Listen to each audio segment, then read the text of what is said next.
All right, ladies and gentlemen, episode 3 of the Game Changers podcast. And today we have a real game changer and community changer, my great friend Augustino. So thank you, Augustino, for being here today. How are you doing, brother? How are you feeling? I'm doing good, brother. And thank you so much for having me, man. I appreciate your time. Absolutely, brother. Absolutely. And first thing, who is Augustino Duminuco? And what's your, social media? Like, where can people get more of you, see more of you and all that? So, for me, I'm a young entrepreneur, philanthropist, raised here in Langley. And, I spend a lot of my time helping good people get elected locally, both federally, provincially, and municipally here in Langley. And I also like to spend a lot of time giving back to the next generation. Went through a lot of trials and tribulations as a young man myself. And, super grateful that, I have God, but I also have a very good, strong Italian family that stuck by me. And without them, I wouldn't be here. So what I do is I spend a lot of time just giving back to the next generation, whether it be helping them, mentoring them in business, getting them active with fitness, or just doing one-on-one mentorship, having food, spending time, bestowing a little bit of my, past and experience on the next generation. One thing I really, really respect about you, and we've known each other for a few years now, and I feel like I need to do more of this. You're always like doing food drives and giving back, and I think is it Friday or Sunday, you're always having that event in Langley where you guys get together, get food, and you give it back to like homeless people and kids. So tell us about that, because that is not talked about in the community enough. Like a lot of people start making money, whether it's sales or whatever businesses they're in. But you want to talk about like giving back and why that's so important, and why, first of all, it brings you so much more in the future. And if you want to touch on that subject. Yeah, for me, it's like it's all parts. Like my primary focus and resources I put into our next generation. We also do work with local seniors. They're going through a rough time. And like you were saying, on Wednesdays, I'm a small part of it. I get to help out locally here at the Langley Vineyard Church with Kim's Angels. They've been doing it for over 20 years. They do it simply just to give back to our community and help out. And, when you're there and you get to experience it yourself, it's like you can't really explain what the feeling's like, because, you see, people that are new to the country, seniors, people just going through a difficult time. They have their kids with them. They're there and they can't even afford to eat. Right? Wow. And that's a story here locally, but across our country right now. So, for me, it's like I believe in learn, earn, return. Right. And, that keeps the prosperity wheel going. My father installed into me that motto into me, and I do my best to live by it. That's amazing. And hey, if you ever heard me say that, I got it from Augustino, so I always give credit. Yeah. And that's amazing. So you're doing that every single Wednesday? I do it most Wednesdays, yeah. I personally do it most Wednesdays. And then on Saturdays, we run our fitness classes where we do one-on-one mentorship with the kids, fitness, and we talk a little bit about financial literacy, whatever's going on. Nice. It's different every week, and we just do it to give back to our next generations, because I believe in like preventative measures, right? Like, coming from, my past experiences, as a young man, you get bored, you start to do things, you start to go down the wrong way. What we're doing is we're giving outlets to the next generation so that we're able to, possibly spark something within them, something creative. Hey, I want to be, I want to be an entrepreneur. And we know it's not for everybody. You know that, I know that, but at least open it up to them, right? Teach them about budgeting, teaching them about, the different avenues we have here, and open them up to opportunities. Absolutely. So essentially 1 out of every 7 days you're giving back to the community. So that's a big commitment. I really respect that for sure. So you've also been involved in politics now, but your background does span multiple industries. So how did you get started in all of this? How did you get into politics, and like what's kind of your journey, if you want to talk about that? Well, how I got into politics, if you would have asked me 10 years ago, am I getting involved in politics? I wouldn't have believed you, right? I just wouldn't have, But at the end of the day, I grew up with a really good friend of mine. I think you may know him as well, Simran, right? Yeah. And, he was involved, and the year was 2017, and he's like, hey, you want to come work on a campaign with me? And, not ever even thinking about it, I just, I jumped at the chance to learn something new, experience something new, fell in love with it. Since then, I've worked on over 25 campaigns, a lot of them successful locally here from, Surrey, Langley, and Abbotsford. That's crazy. So it all started with an invitation. Oh, that's it. And, in our business as well, prejudging is a very big thing. So shout out to him for not prejudging you. He just invited you with open arms, like, hey man, check it out. We're doing this campaign. And so how is it? Like, is it is that your main focus right now, politics in your life? Like, you're really heavily invested in that? Well, it's a big part of my life. I wouldn't say it's the main part of my life, but, I really do enjoy it. I like to network with people. I like to build relationships. I like talking to people. I like meeting new people. And, it all encompasses everything all under one umbrella, right? Right. And at the end of the day, I truly believe in it because, the people that I work with, I choose to work with them, number one, and those people are good people. That, when you're sitting around a table with them and, there's no cameras on, nobody's around, and you know what they're talking about? They're not talking about how to screw people over or anything. You know what they're talking about? They're talking about their kids. They're talking about their grandkids and what they can do to make our country, our community better. So, I'm very fortunate to have those people in my life and be supported by them. Right. Just to add on to that, like, what would you say is a big misconception about politics and politicians? Because I feel like there's such, like, I feel like they're so misunderstood in what they do on a daily basis. Yeah, well, something that comes to my mind right away would be like all politicians are liars, right? You hear that a lot. Yeah, right. You hear that a lot. And, that may be the case that may be the case for some, but not all, right? Okay. It's like saying, every Italian's in the mafia. It's not true. Right. You know what I mean? Right. So at the end of the day, there's a lot of great people who are honest, Right. that have values, that believe in family, freedom, and they do what's best for our communities on all levels. And what do you think the community itself can do to, obviously if there's a party, for example, or there's politics happening, there's politicians or groups, the community is a big part of that. Mm-hmm. So you've obviously been in the industry now, you said, for 10 years. So what do you think? 8. So 8 years. 10 years ago, I wouldn't have believed you if right, but yes. I've been involved for 8 years now, yeah. So in the 8 years that you've seen, I mean, I feel like from what I've seen and from how I've known you, you've advanced pretty quickly. What would you say the community can do to just have better politics and be more engaged and involved and have, a better relationship and vice versa? Well, exactly what you said. Get more involved, right? Get more involved. Okay. So at the end of the day, people need to, number one, be they have to want to know. A lot of people, you talk to them about politics, they're so busy right now. Everybody's just trying to pay bills. But at the end of the day, what we need to do as a community is we need to come together, and you got to figure out, first do your due diligence. Who do you align with? Because everybody, at the end of the day aligns with different people. Figure out who that is, what party that is, and, get involved. Reach out to your local EDAs, they're called. Right. And you can just email them, and they'll email you back. Right. You just look on Facebook, on Instagram, right? And from there, you just come. They're very inviting, man. There's lots of events held throughout the Lower Mainland and Vancouver all the time. There's something every week. If you look into it, and just show up, shake hands, get to know people, and connect. So what does EDA stand for? Electoral District Association. Got it. So anyone who just basic level wants to know what's going on, slowly wants to get involved, just connect with the EDA, and you can. Yeah, it's very important. No one ever told me that, honestly speaking, or at least they did, and I never paid attention. But I feel like for anybody listening to this, that's a good way. I mean, you should have general understanding of what's going on around your community and the parties and stuff. So that's amazing. Yeah, it's a good piece of advice. So how do you personally navigate the challenges of being in the political world while staying true to your values? Well, for me, it's like, I don't really think about that because it's like, I just am, right? Like I just stay true to my values. At the end of the day, I'm very open book about my past experiences in life and who I am now and what I do now and why I do it.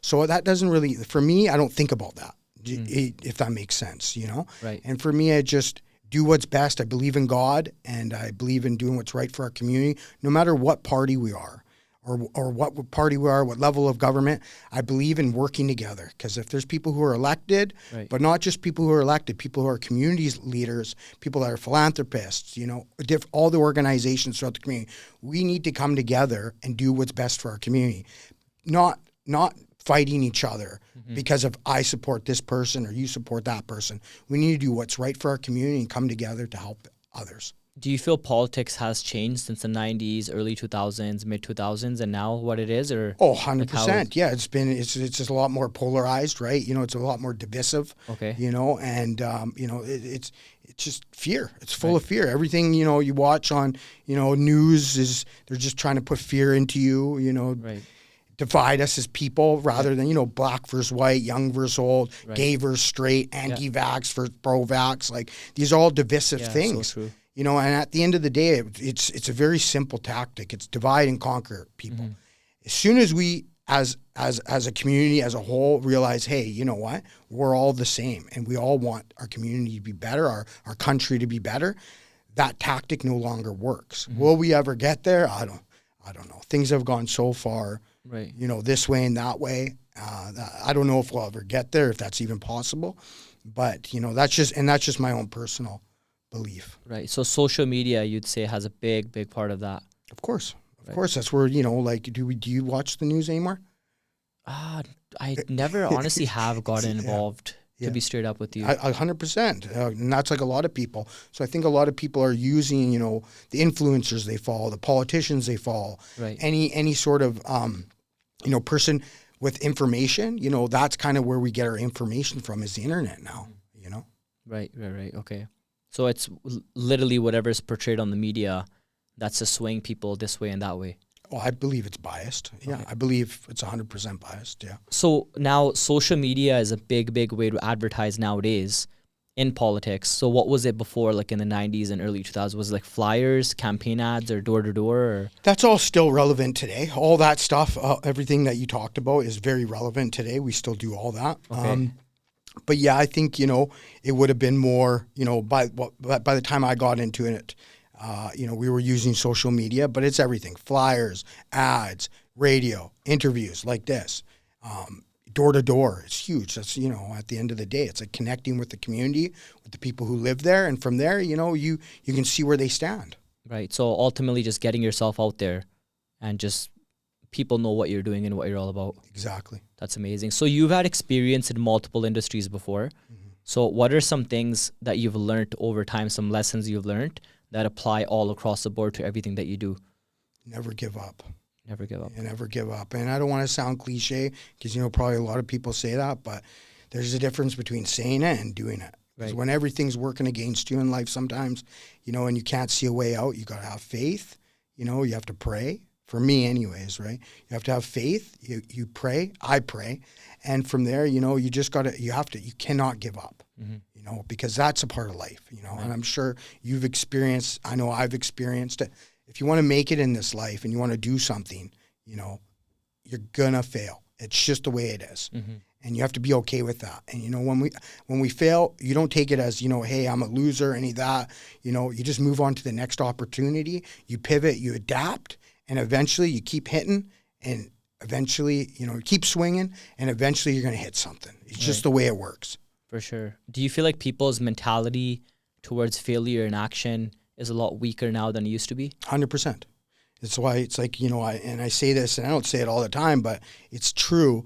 It's easy. People go around, they'll talk about other people. Sometimes they'll say it to me and other people, and like, oh man, you do so much, so you do such great things, which is true. But at the end of the day, it's became a lot easier to be great because most people, and I'm not trying to be rude, but they're weak, and that's why it's the easiest time ever to be great. Mm-hmm. For sure. That kind of does lead into the next question. I feel like if you want to be great, you got to be a leader. Mm-hmm. So politics, business, even like warfare, whatever it is, it requires strong leadership. Mm-hmm. So what are some qualities, actions, standards, values of leaders that you feel like a leader has to have to be able to win at the highest level in whatever they do? I think number one, you'd have to understand yourself, understand your emotions, have vision, have compassion when needed, right, and be able to, like I said before, not give up. Yeah. Accept failure as it is, take it as a learning experience, move on. And from there, you can achieve anything. Right. And I feel like what you just said right there is so important. You got to understand yourself. Because obviously, Augustino, there's days where you don't feel good and you don't feel like working.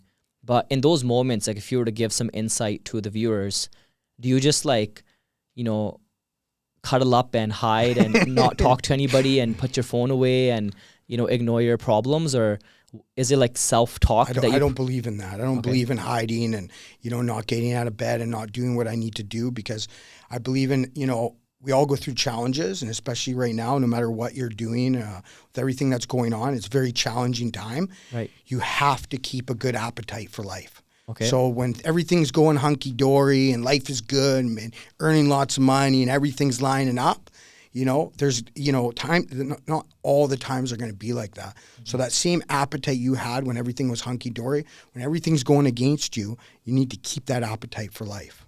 Right. And when everything is going against you, do you think that's a perspective? Because I'm obviously, you know, we share the same thing. Like, it's always darkest right before dawn. The greatest things are just around the corner when the most pain is there. Yeah.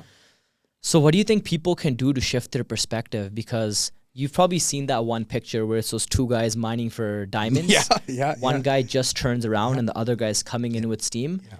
And people quit right before their biggest breakthroughs.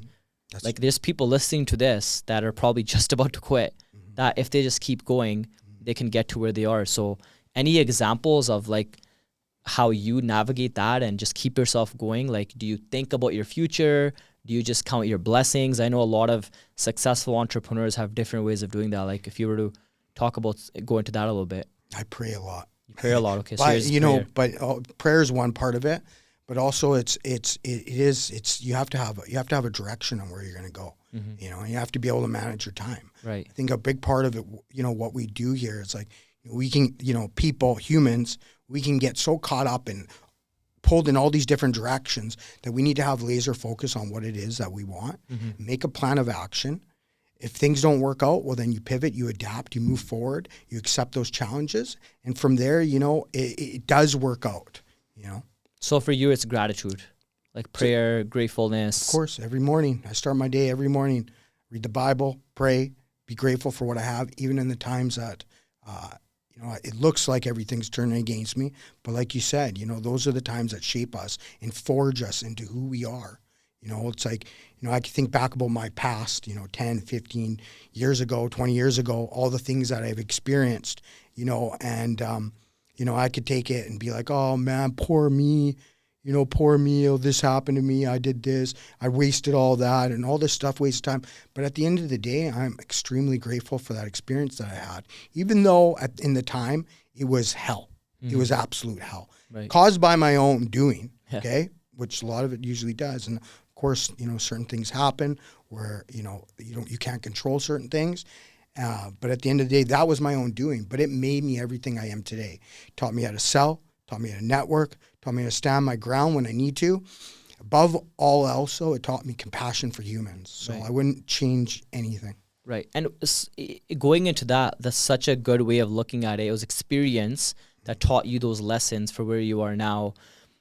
Some people, they think they just wasted like maybe 1 year didn't go the way they wanted to. You know what I mean? You already know what I'm getting into, right? Yeah. Sometimes like 2 years didn't go the way they wanted to. Yeah. And they're like, they waste 5 years thinking about it, dwelling on the past. Yeah. Like, oh, man, like I've heard people say, bro, I'm 24 and I got nothing going on. Yeah. But if we look at the most successful people, 55, 45, Yeah. 52, 62, that's when they started their first business. Yeah. So what are your thoughts on that to people who think like, you know, I wasted like the last 5 years. I'm a failure. I got nothing from my future, even though they have like 50 years ahead of them. I think, well, like you said, they need to look at evidence, right? Especially if somebody's a 24-year-old kid, because you got to remember, I was literally I got out of jail when I was 26 years old. And then I had to start my life from there. And I didn't know what I was going to do. Right. You know, and I had to start. I knew I had to change my life by any means necessary. And from there, I just started trying and I started failing. So it's like, you just got to look at the evidence. Like you said, you know, the average millionaire is not 24 years old. The average millionaire is actually 55 years old. I did not even know that myself. So, you know, at the end of the day, anybody that thinks that they're falling behind, you know, you just really got to be grateful for the experience that we had and just, you know, stop being a bitch. Yeah. You know, I'm sorry, man. I don't know what the words are, but you know, just man up. No, I love it. Do what you got to do Yeah. and make it happen, and don't give up, and do not allow a single soul on this earth to deter you from what it is you want to do. And that being said, I think a huge problem may be that people don't know what they want to do. So what I would say to that, and what my own personal experience was, not knowing what I was going to do, I just tried things, failed. I sold cars. I did construction. You know, I did everything. Right. I started online stores, everything. Yeah. You know, Amazon, Shopify. You know, and I failed at everything. Yeah. But at the end of the day, you know, I found something that, you know, after 10 or 12 failed business ideas, you know, I found something that worked. Right. And you know, that could pay my bills, and from there, gave me the freedom to spend you know, a lot of my time giving back to the community. Right. So based on that, it's very important that when you don't know what to do, the worst thing you can do is nothing. Yeah. So you should do something at least. Something, right? Learn about something, you know. Call your EDA. Like, email your, like literally, no, I'm dead serious. Yeah. Like email your EDA, get involved in the community, go volunteer, right? Exactly. Like, do something. And that's what I say, you know, like, you don't know what you're going to do. Well, go meet people. Oh man, I don't like to do this. Well, what is it that you like to do? Go join a club. Right. Go join a Rotary Club, a Lions Club, any of that. You know, get involved in your community. And once you start to move your feet and start to move in a direction, things start to work. And, you know, I can't explain it, but I'm sure you understand, you know. You put one foot in front of the other, and from there, you know, doors start to open, opportunities start to rise, and next you know, within 12 months, your life's in a whole different direction. You never thought it would be going this way. Right. You know, I that's just so good, because first thing, I feel like now with social media and everything at the fingertips of your phone, a lot of people are doing nothing more than ever. Because what are they doing? Like ordering food online at home, right? Ordering this online at home. Before, at least you had to go drive or walk and get food or get a haircut and all that, right? Yeah. So it's just crazy what's going on. And even on top of that, like, there's just so many distractions. Like procrastination is at an all-time high, which also leads to these people not doing anything on a daily basis. So I think that's very, very good advice. So kind of leads into my next question, because things are shifting right now with like AI. You know, Elon Musk is releasing those robots and stuff, the globalization that's coming up, all the new platforms. So what do you think, like, how does this affect our modern day, like in Canada, let's say, for example, in terms of politics and economy, like all the new stuff that's coming out? Well, I think we're in a different time right now. You know, that a lot of people, you know, I'm only 35 years old, but people, you know, twice my age haven't seen a time like this. And, you know, going back to the first question regarding the AI, like, we don't really know exactly what it is, right? Mm-hmm. Like, at the end of the day, I use AI. I'm sure a lot of people do. You know, it makes certain things easier, but we don't understand it fully yet. So that's something we want to keep watch on, right?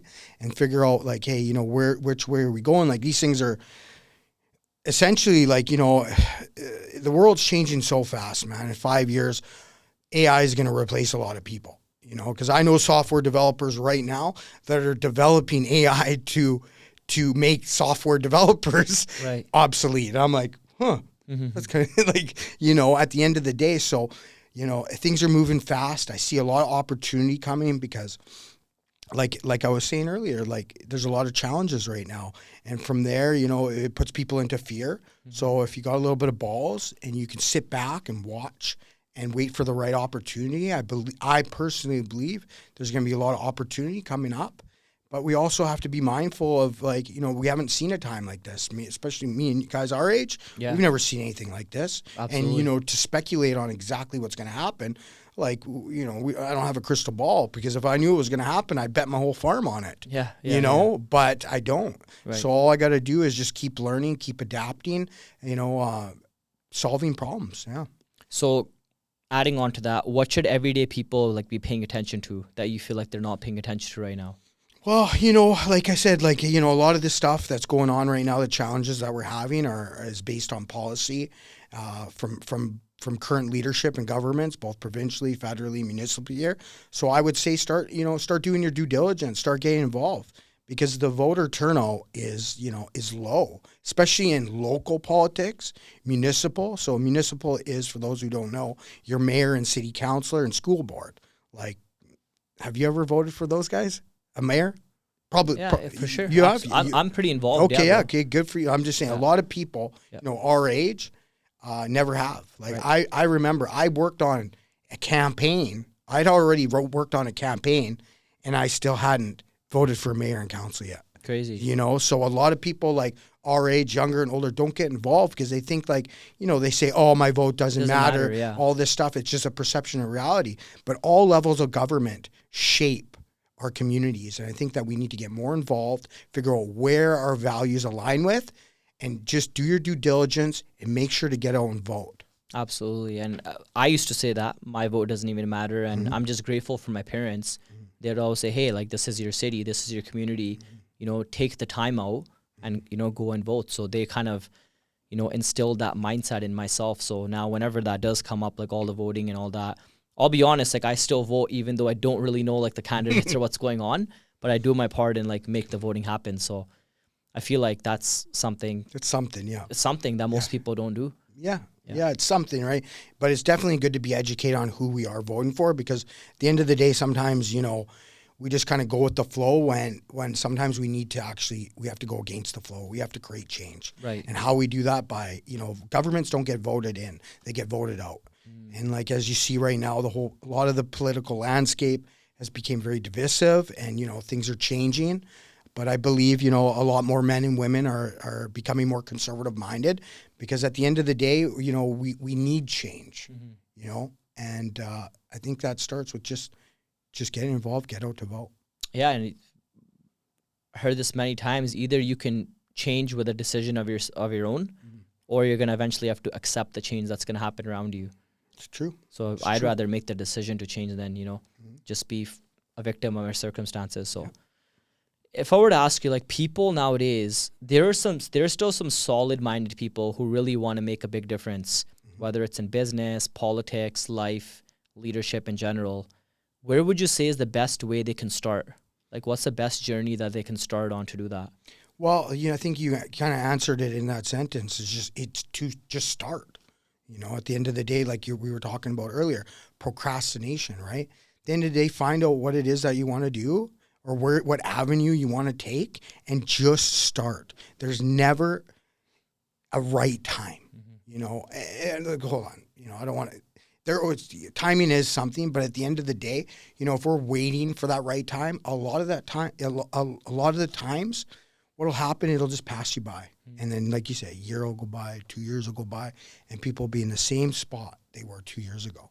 Rather than taking a leap of faith, and I'm sure you've seen it a lot of times in your business, people that don't want to get involved, but then they do, and next you know, they're making six figures 6 months later, 100%. Right? And all it took, a little bit of persuasion, for, and mentorship to show them, hey, there is a way that we can do this. Absolutely. And, they take that leap of faith. And then I'm sure you see it on the other side too, because I know, like, people that are they don't do it. They just won't. They're right there, and then they just don't make the decision. Yeah. And they're calling you up a year, 2 years later down the road. Hey, man, things haven't been going that well.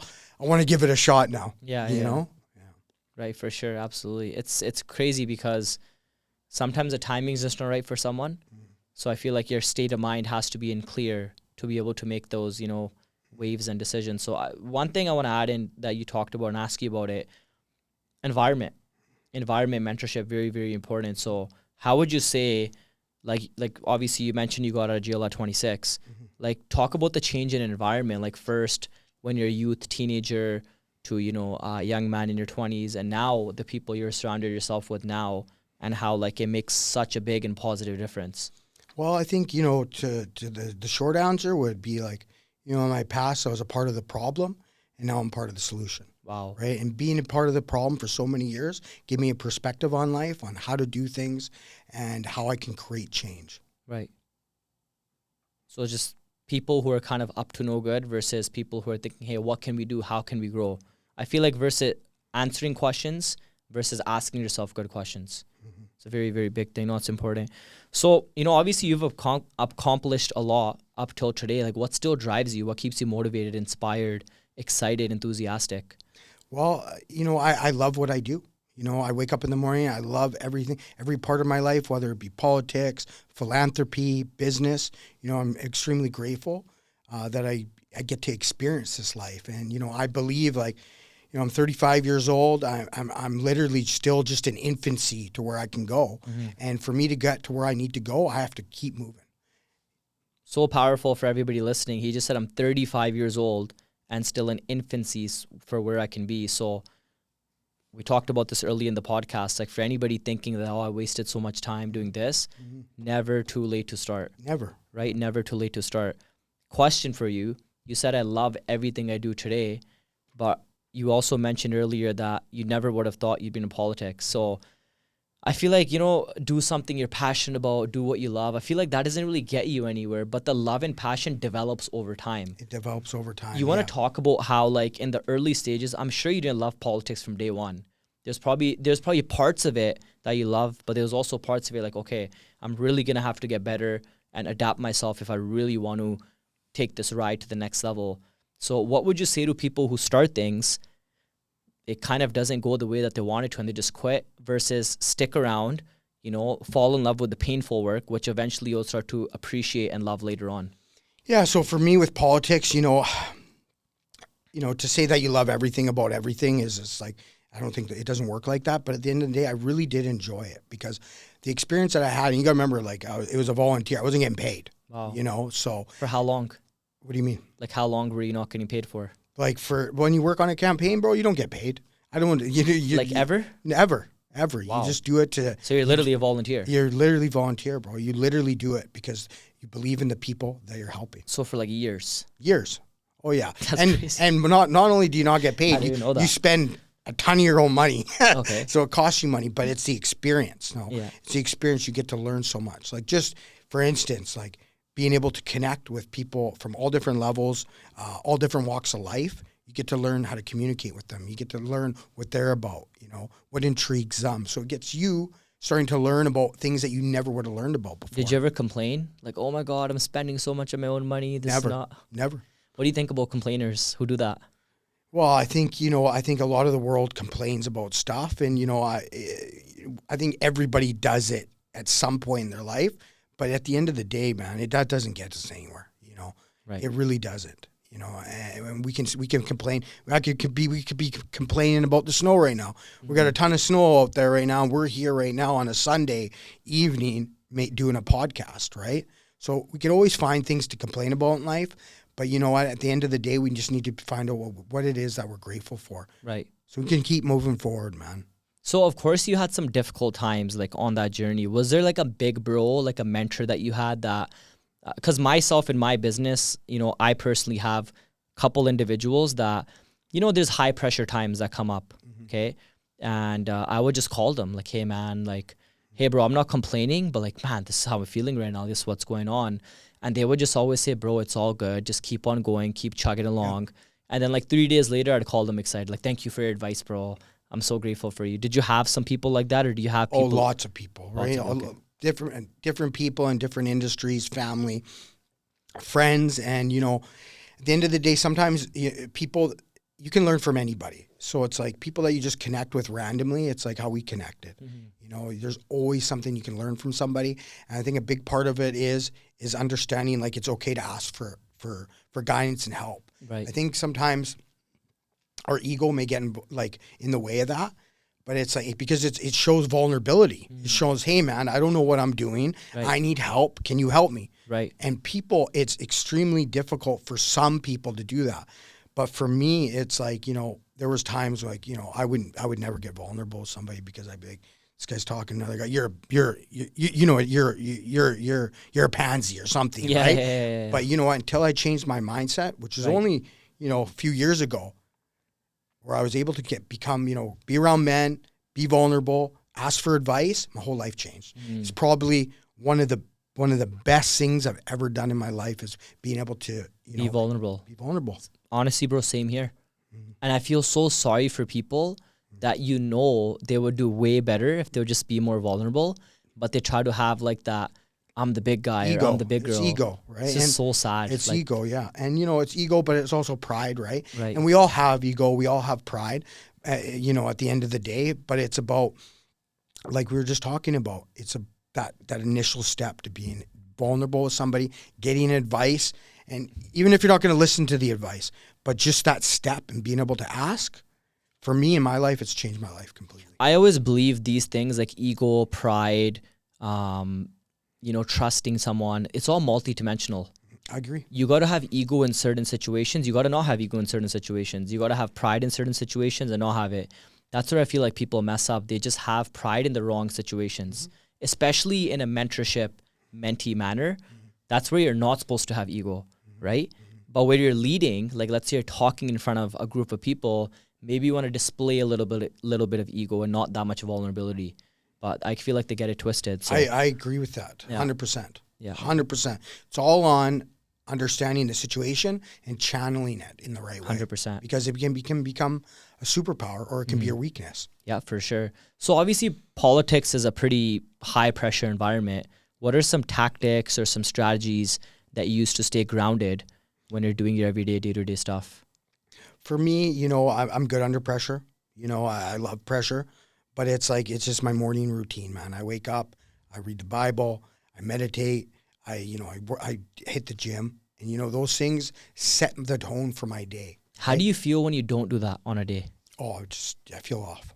Okay. I feel off. Like, do you feel like today I foggy? didn't do it. Before I came here, I just had to pump out push-ups Nice. just to get my mind right. Right. Because I was like, you know, I had a couple coffees, you know, working, you know, things that I'm on a couple deadlines, you know, pressure. Right. And I said, you know what? I just stopped, got off the computer, I dropped, and I just did as many push-ups as I could. And when I came out of that, It's crazy. It's so random that you bring up push-ups. I just started a 50-day everyday push-up challenge. yeah. So I'm on day 3. So shout out to Jazz and KB getting me on that. So man, if you want to join any of the viewers, How many you guys doing? I don't really 500? know. Just 50 a day. Oh, 50? Yeah. Okay. Yeah, just 50 a day. Nothing superstar. Yeah. It's actually like it sounds really easy. It gets hard. Like when you're, but you know, back to what we're talking about though. What would you say is the best piece of advice you've ever received and you still live by till this day? Learn, earn, return. Right. From my father. My father installed that into me from when I was a young man. And I didn't really understand it at the time because I was more of like just a taker at the time. And I didn't really believe in returning or any of that. But, you know, the last 7-8 years, it's become a motto of mine. And it's something that I live by. And I believe that it just keeps the prosperity wheel going. And not just financially, but in every way of my life. My relationships, my mental health, my purpose. So when would you say that changed? When did that taking mentality turn? Must have been like a paradigm shift. Yeah, well, I was coming 2016, March 31st, when I got released from prison. I knew I had to change by any cost. I had to do something that I never done before. You know, I always wanted to change. I was always a great, good-hearted guy. You know, did the best I could. But at the end of the day, I made a lot of bad decisions. You know, that I don't, at the time I regretted, but now I know it was all part of my experience here to become who I am and to have the perspective I do on life. And now I'm able to use it. You know, I use it for the next generation. And what I believe, and I know because I see the evidence, is that it's preventing people, young men, to go that would maybe, not saying for sure, but would maybe go down the route that I went down. Mm-hmm. So it's making that decision like, oh, you know what, I have to change. And I feel like once you change, you kind of like, you know, when they squeeze a sponge and now when you can reuse a sponge, most people like full sponges, you know, so they come in and if you have a sponge that's like really wet and you try to clean a table, what's going to happen? You're not going to be able to use it, but you got to really drench it. And now you're able to soak in everything around you. So that's very, very big. So at the end of the day, like, what do you want your legacy to be like? What's your vision? What's your plan, your focus over the next like 10, 20, 30 years? Well, I want to create policy that's used locally here to, you know, combat crime, homelessness, and drug addiction. And I want that policy to be adopted across the country because it's a real solution. And we'll discuss that at a later date on another pod for another episode, but I'll reveal that in due time. And I want my legacy to live on through my foundation that I founded back in 2017 with kids. I want it to be not just here locally through Surrey and Langley. I want it to be across the country. And long after I'm gone, I want kids, young men, young women to be put on the right path through something that I started. Right. And what's that foundation Infinite Expansion Foundation. Okay. And where can people like be part of that or see that? And well, just click in the caption. My Instagram will be there. Give me a follow and we'll connect. Send me a DM. Gotcha. That's fully solid. So what inspired that? Like what inspired you to start up that program and just be more involved in learner in return? Same. Yeah. So, well, like I said, I got out, I started giving back. Originally a lot of my work was around, homelessness, addiction because of my past, right? So I really focused on that the first couple years when I got out through the foundation. And 5 years ago, I started to really redirect most of our resources into our next generation. Gotcha. And started developing programs, award-winning. My foundation has won awards from the provincial, from the federal government for the work that we've done through the communities in Langley. Just recently won the Canadian Business Excellence Award here in Langley for community service. Super grateful and humbled by all the people that support us because, I'm just one guy. And I do it simply to give back. 100% that comes into our foundation goes back to our community. There's no administration fees. None of our facilitators are paid. Everybody is volunteer. So, we just do it to give back. Makes sense. That's awesome, bro. It's a big deal. And if you look at doing that, I'm sure this is very, very good for the viewers as well. Most people think about having a business and building a brand, which I'm sure you've built a big brand with the Infinite Expansion. There's probably those years where you're just putting in, and not much was happening. But maybe in like year 3, 4, 5, like most of these awards you won, were they recently won or like were they won right away when you started it? I think I started winning awards about 5 years ago. So a couple years in. In. My first award was actually from the provincial government back in 2020 during COVID because I kept my doors open. Like I still continued to run programs, obviously safely during COVID, but I continued to run programs. So I won Unsung Heroes of Langley East, which is this area. Okay. Now it's a different riding, but so I went so 3 years of grind. Yeah, 3 years of grind. 3 years of grind before the brand took off and it built. Yeah. And just giving and during that time, like, if you ever had setbacks, obviously you mentioned, you never used to complain. Like, would you blame other people? Like, oh, that guy, their foundation's better because they've been never. No, what I would do is I would partner with them. Gotcha. I believe in collaboration over competition. Okay. And I know like the nonprofit sector, it's just any sector, any business. It's like, everybody's going to the same pool for the most part. And, it creates a lot of competition. But for me, I'm super grateful for who I am, my abilities to network with people and to meet the right people at the right time. And from there, what we do is we just collaborate. All the charities that we work with, many local organizations here in Langley, run one of the largest toy drives in the whole province every year. Crazy. We help over 1,000 families, men, women, children, and also even we do a lot for the local animal shelter here in Langley, LAPS as well. That's next level. That's unreal. And speaking of, you never know who you're going to meet at the right time. I just want to tell the story of how we met. Yeah. So I was at a Starbucks about a year and a half ago, 2 years ago almost. Yeah. And, I was wearing a 3-piece suit. And then I see this guy. He walks in a 3-piece suit. And I'm like, when you, obviously yourself, you wear 3-piece suits. We don't see many people dress sharp on a daily basis. So I was like, that guy, like, why is he dressed so sharp? And then I remember we kind of caught eyes. Yeah. And then we caught eyes a couple more times. And then you came to me, you're like, hey, man, like, I like your dress. This is what I do, all of that. And you told me some of the stuff, Infinite Expansion. We're working on some, buildings and stuff like that. And that's how me and Augustino met at a Starbucks. Yeah. And the craziest thing is... I was at the wrong Starbucks. I was at the wrong Starbucks. I was meeting a lady for a real estate marketing company. Yeah. And I was meeting her at Starbucks, and we met on the one on 88, the 86 there or whatever. Yep. And I was supposed to be at the one across the highway by the Nando's there just on. And now look, we're shooting a podcast together, in business together, growing together. That's it, brother. Amazing, man. But yeah, man, killer conversation. So where can people follow you and keep up with everything that you're doing on a daily basis? Just look me up on all social media channels, Augustino Duminuco, It'll come right up. I'm verified on all platforms. You can just click my tag here in the caption and give me a follow, and let's connect. Amazing, brother. Any final comments that you want to leave the audience with? Just want to say, man, thank you very much for your time, and thank you to all the viewers for taking the time to actually watch this, and really appreciate and looking forward to the next time, brother. Thank you very much. Amazing. Thank you, everybody, for tuning in. What a blessing. Episode 3 is officially in the books, and man, we're excited, super fired up, super grateful, enthusiastic for the next ones to come. So stay tuned, like, follow, comment, subscribe, share some valuable content we're just putting out there. And we'll see you all soon. Thank you, guys. Have a great day. God bless.